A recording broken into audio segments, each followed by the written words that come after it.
പാക് സൈന്യത്തിന്റെ പിടിയിൽ നിന്ന് മോചിപ്പിക്കപ്പെട്ട വിംഗ് കമാൻഡർ അഭിനന്ദൻ വർത്തമാൻ തന്റെ സേനാ വ്യൂഹം സ്ഥിതി ചെയ്യുന്ന ശ്രീനഗറിൽ തിരിച്ചെത്തുന്നു. ചികിത്സാ അവധിയിൽ തുടരുന്നതിനിടെയാണ് അഭിനന്ദൻ ശ്രീനഗറിലേക്ക് തിരിച്ചെത്തുന്നത്.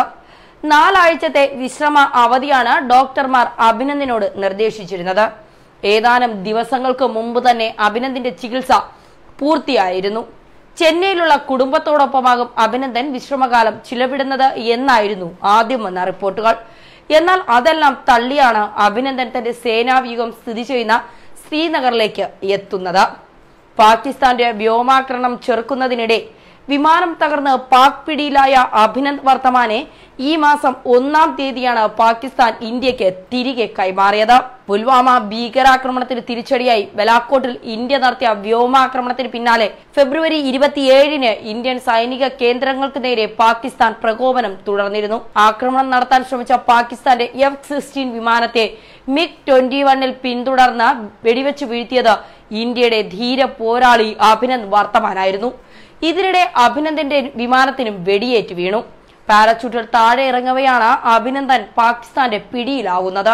പാകിസ്ഥാനിൽ നിന്ന് തനിക്ക് മാനസികമായി പീഡനം നേരിടേണ്ടി വന്നതായി വ്യോമസേന വിംഗ് കമാൻഡർ അഭിനന്ദ് വർത്തമാൻ പിന്നീട് പറഞ്ഞിരുന്നു.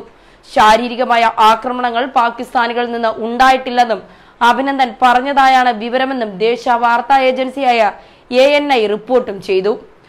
അതേസമയം ഡൽഹിയിൽ ആശുപത്രിയിൽ കഴിഞ്ഞിരുന്ന അഭിനന്ദ് വർത്തമാനെ കാണാൻ പ്രതിരോധ മന്ത്രി നിർമ്മല സീതാരാമൻ നേരിട്ടെത്തിയതും വാർത്തകളായിരുന്നു.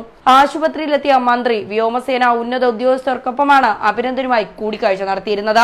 പാകിസ്ഥാന്റെ കസ്റ്റഡിയിലായതും തുടർന്ന് അവിടെ നടന്ന സംഭവങ്ങളും അഭിനന്ദൻ വ്യോമസേന മേധാവിയോട് വിവരിച്ചിരുന്നു. പാകിസ്ഥാൻ അഭിനന്ദിനെ ഇന്ത്യക്ക് കൈമാറിയതിനു ശേഷം വിശദമായ പരിശോധനകൾക്കായി അദ്ദേഹത്തെ ഡൽഹിയിലേക്ക് കൊണ്ടുപോയിരുന്നു.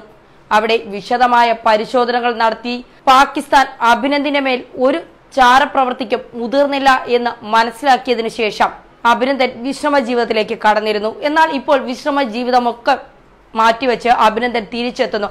അത് ഏത് ഇന്ത്യക്കാരനും സന്തോഷിക്കുന്ന നിമിഷം കൂടിയാണ്.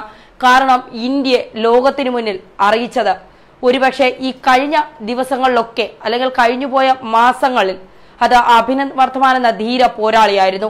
പാകിസ്ഥാന്റെ പിടിയിലായിട്ടും അഭിനന്ദിന്റെ ചങ്കുറപ്പോടെയുള്ള ആ തിരിച്ചുവരവാണ് ഇന്ത്യൻ ജനത ഓരോ നിമിഷവും കണ്ണുനട്ട് കാത്തിരുന്നത്. അഭിനന്ദൻ തിരിച്ചു വരാൻ ഓരോ ഇന്ത്യക്കാരനും പ്രാർത്ഥിച്ചിരുന്നു. ആ പ്രാർത്ഥനയുടെ ഫലമാണ് അല്ലെങ്കിൽ ആ നിമിഷത്തിനു വേണ്ടി ഇന്ത്യ കാത്തിരുന്നതിന്റെ ഫലമാണ് ആ നീണ്ട 60 മണിക്കൂറിന് ശേഷം അഭിനന്ദ് വർത്തമാൻ എന്ന ഇന്ത്യയിലെ ധീര പോരാളിയെ പാകിസ്ഥാൻ ഇന്ത്യക്ക് കൈമാറിയത്.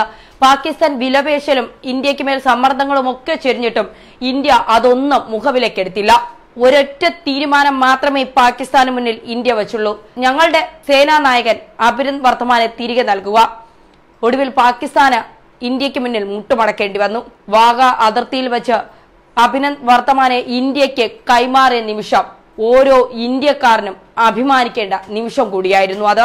എന്തായാലും വിശ്രമ ജീവിതമൊക്കെ മാറ്റിവെച്ച് അഭിനന്ദൻ വീണ്ടും സേനയിലേക്ക് തിരിച്ചെത്തുമ്പോൾ മുട്ടിടിക്കുന്നത് പാകിസ്ഥാനാണ്. കാരണം അഭിനന്ദിന് പിറകിൽ കോടിക്കണക്കിന് ഇന്ത്യൻ ജനതയുണ്ട്. നയിക്കാൻ മുന്നിൽ അഭിനന്ദ് വർത്തമാൻ എന്ന ധീര പോരാളിയും. ന്യൂസ് ഡെസ്ക് മലയാളി വാർത്ത.